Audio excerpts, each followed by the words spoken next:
Conversando com Deus, livro 1, capítulo 6.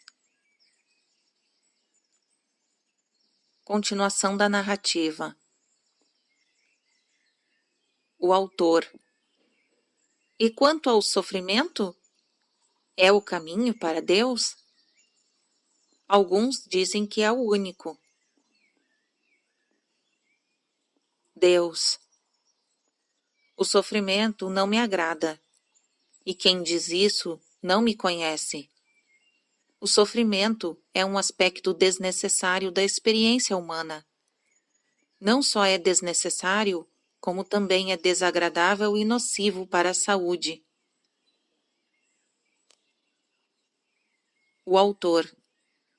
Então por que existe tanto sofrimento? Por que o Senhor, que é Deus, não acaba com ele, se o detesta tanto? O autor. Eu já acabei. Vocês simplesmente se recusam a usar os meios que eu lhes dei para fazerem isso.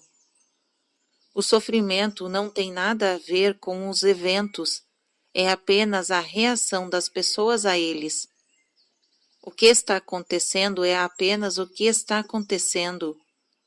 Como vocês reagem a isso é outra questão.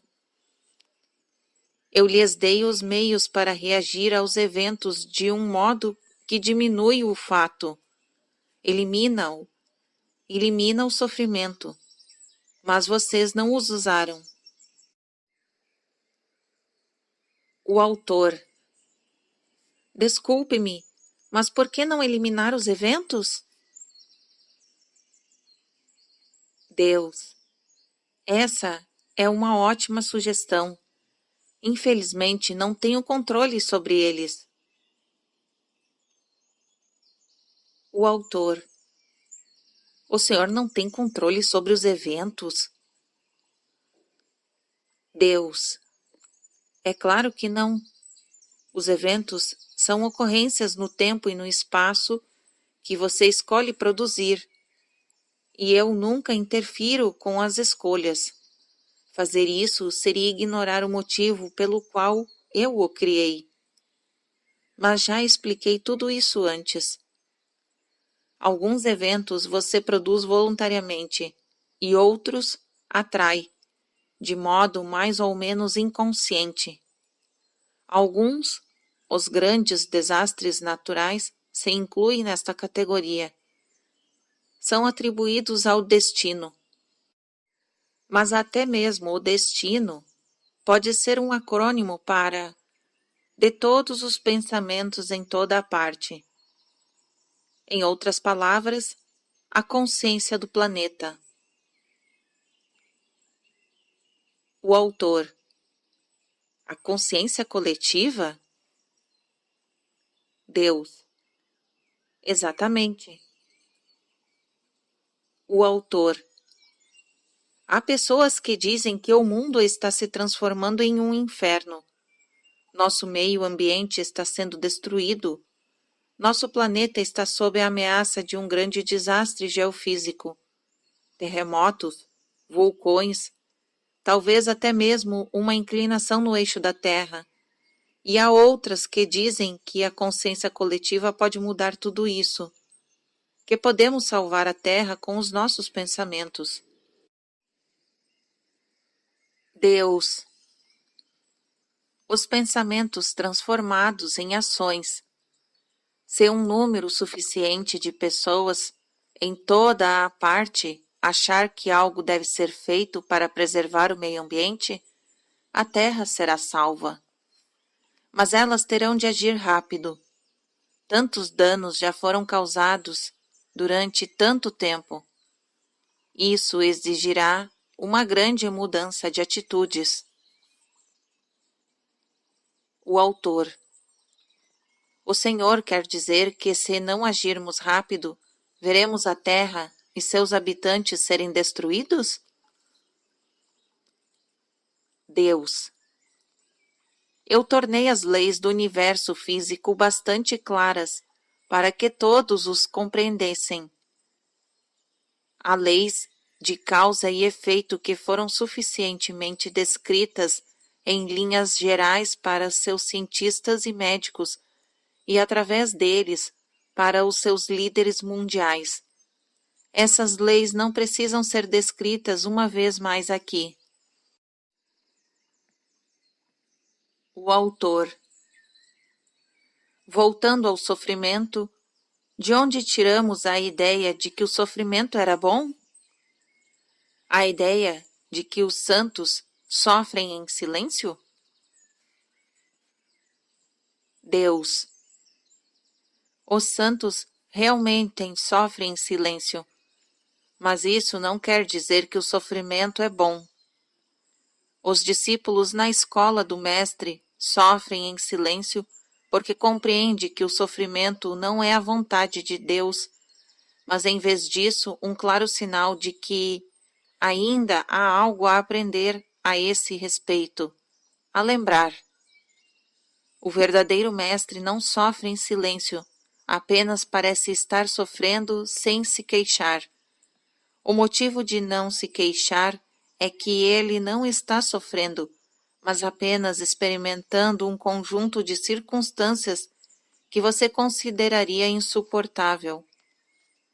Um mestre não fala sobre o sofrimento simplesmente porque entende com clareza o poder da palavra, e então escolhe não dizer uma só palavra sobre isso.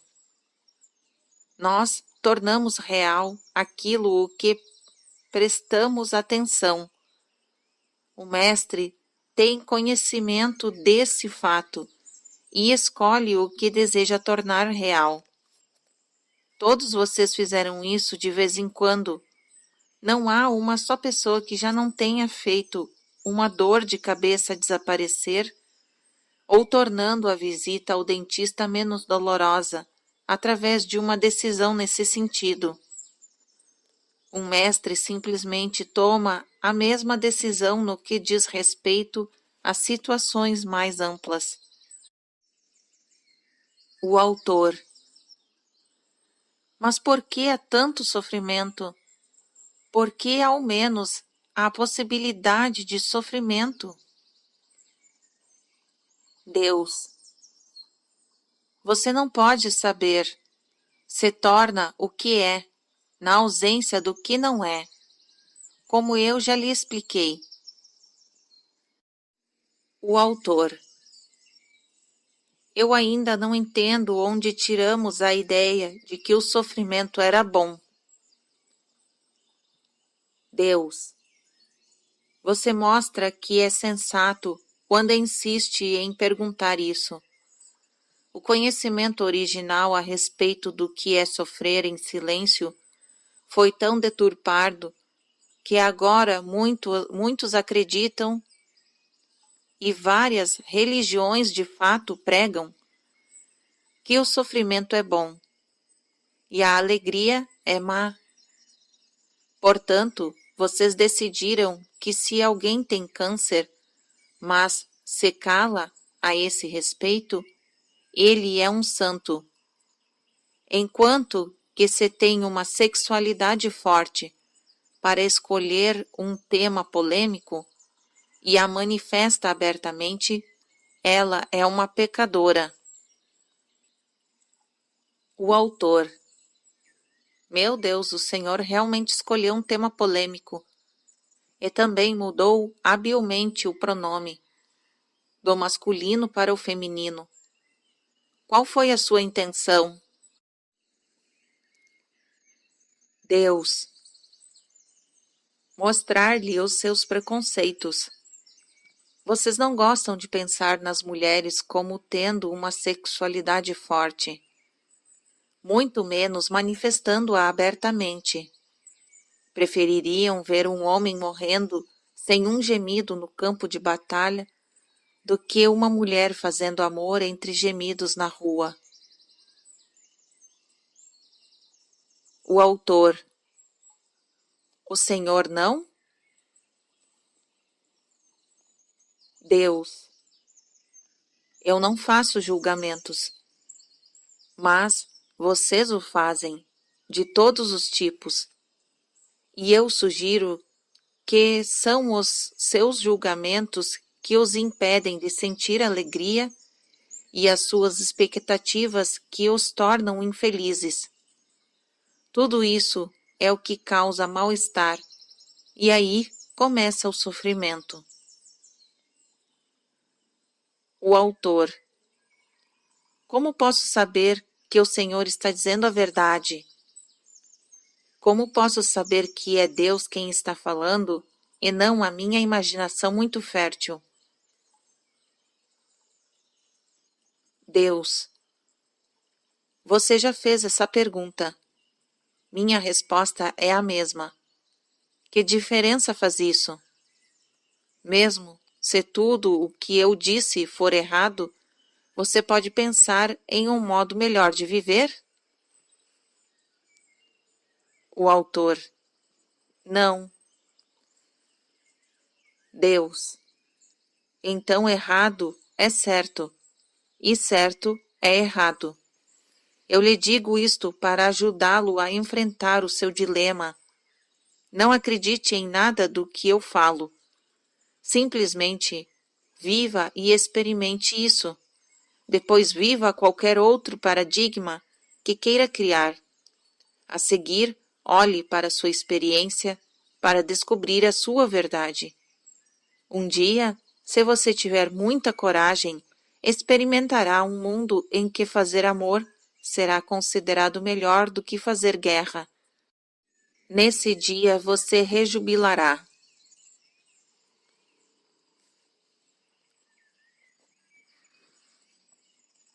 Fim do capítulo 6.